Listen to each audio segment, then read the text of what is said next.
Snacks জাতীয় একটা খাবার তৈরি করেছি, সেটা আপনাদের সামনে আমি তুলে ধরছি। কীভাবে তৈরি করবেন সেটাও বলে দেবো। সুজি, ডিম, হালকা একটু মিষ্টি এবং দুধ দিয়ে তৈরি। এর মধ্যে একটু মশলাপাতিও দিয়েছি, লবণ দিয়েছি, ধনে গুঁড়ো, জিরে গুঁড়ো, মরিচ গুঁড়ো, শুকনো মরিচ গুঁড়ো, হলুদ গুঁড়ো এবং একটু সরিষার তেলও দিয়েছি। আপনারা চাইলে ঘি দিতে পারেন, খুব টেস্টি হবে। একটু লবঙ্গও দিতে পারেন, তেজপাতাও দিতে পারেন। আমার ওগুলো দেওয়া হয়নি, তাড়াহুড়োর মধ্যে খুবই খিদে পেয়েছিল, তাই এটা আপনার শরীর দুর্বলতা থেকে বাঁচার জন্য খাওয়া যাবে। যাদের প্রেশার খুব কমে যাচ্ছে বা শারীরিক দুর্বলতা আছে, কাজে মন লাগে না, তারা তৈরি করতে পারেন, খেতে পারেন। এটা আমি তৈরি করেছি, আমি এখন খাবো। স্যুপ হিসাবে খেতে পারেন, একটা খুব সুন্দর এবং টেস্টি হবে। কেমন হয়েছে আমি খেয়ে দেখি। সত্যি অপূর্ব হয়েছে। একটু লবণ দিয়েছিলাম, পরে সেই লবণটাকে, প্রথমে লবণ দেওয়া হয়নি, ভুলে গেছিলাম। লবণটাকে একটু নাড়াচাড়া করে নিতে হবে। কাজু এবং কিশমিশ দিয়েছিলাম।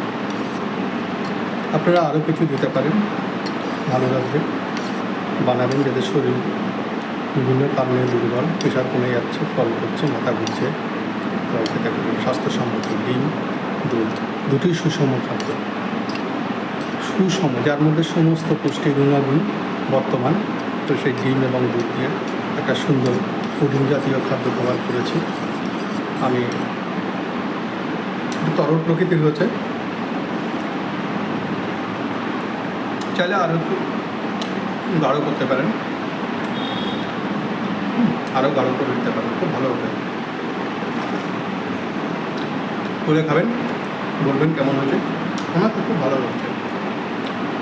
হ্যাঁ বলবেন, নিজের ঘরকেও টক বলে না বন্ধু, আমি মাঝে মধ্যে বলে দিই এটা আজকে ভালো হয়নি। যেমন প্রথমে লবণ দেওয়া হয়নি, টেস্ট আসছিল না, তবে লবণ দিয়ে নিলাম, লবণটা নাড়িয়ে চাড়িয়ে নিলাম, খুব ভালো হয়েছে। আমার ইউটিউব চ্যানেল নেচার ও natural India, Facebook page nature ও ন্যাচারাল ইন্ডিয়াতে আপনারা দেখতে পাচ্ছেন। এটাকে শেয়ার করবেন, সাবস্ক্রাইব করবেন, কমেন্ট করবেন, কেমন হলো বলবেন, তাহলে আরও আমি এই ধরনের কিছু করতে উৎসাহ পাবো। আপনার বা আপনাদের মতামত আমার কাজে লাগবে, পাতেও হবে। যারা আমার পেজকে ইতিমধ্যে লাইক শেয়ার করছেন, ইউটিউব চ্যানেলকে যারা সাবস্ক্রাইব করে গেছেন, তাদের কাছে আমার অসংখ্য ধন্যবাদ। তাদের কাছে আমি কৃতজ্ঞ। মনে হচ্ছে আর একটু করলে ভালো হতো, বেশি করে করলে ভালো হতো। এখানে আমার ছিল তো, দই করতে করতে রেখে দিয়েছিলাম রাতেরবেলা দই করেছিলাম। সকালবেলা একটু খিদে পেয়েছে, কী করবো, সুজি বানাতে গিয়ে বললাম একটু ডিম দিয়ে দিই, দেখি একটা নতুনত্ব কিছু আসে কিনা। তো দেখলাম হ্যাঁ, সত্যি অপূর্ব একটা নতুনত্ব এসছে। তো আমি তো বন্ধু এক পেয়ালা বা এক বাটি খেয়ে নিলাম, খুব ভালো লাগছে। ধন্যবাদ।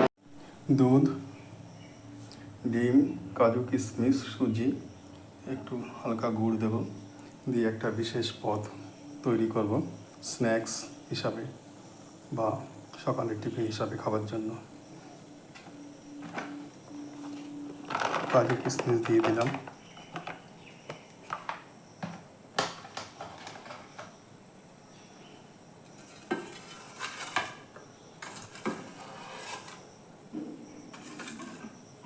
হালকা একটু গুড় দিলাম,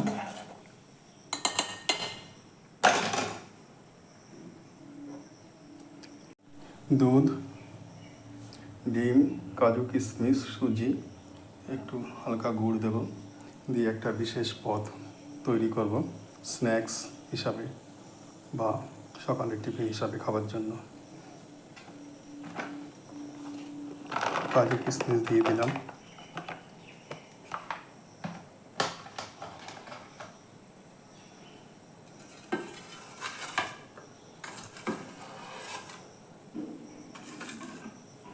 হালকা একটু গুড় দিলাম।